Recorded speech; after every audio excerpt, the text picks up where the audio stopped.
It would seem that we are really not being selective when we ask you to be an alcoholic. You can be an alcoholic and an addict. You can be an alcoholic and an overeater. You can be an alcoholic and a gambler. You can be an alcoholic and twist baby chickens next for all we care. As long as you're an alcoholic. And that's why we ask you to identify yourself as an alcoholic. And that brings one more little thing for people like us who feel we're so different. That's why we recommend you don't say, I'm an alcoholic and an addict. I'm an alcoholic and a gambler. Because all you're saying is, look, I'm different. I'm different. And that's going to read down to your disadvantage to a great deal. Because working as much as we can, we're never going to really totally identify as much as we can. So we have to work in that direction. But so you say, I'm an alcoholic. You talk a little bit about drinking.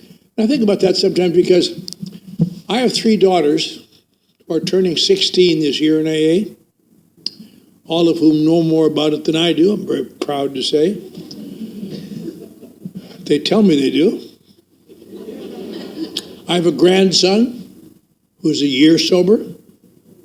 I have a great-grandson who is 3, who is either an alcoholic or a spawn of the devil.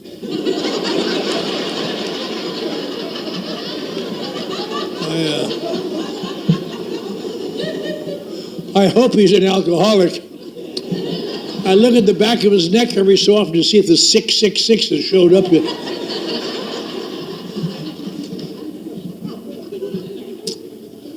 But when the day comes, that little puke goes to AA. I don't want to hear some gobbledygook from some treatment center counselor who can't stay sober himself.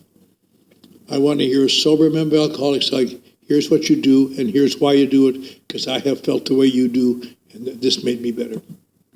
So I would say that whatever else we do in the future, I suppose we should not really change the fact that we have to be an alcoholic to be an Alcoholics Anonymous member.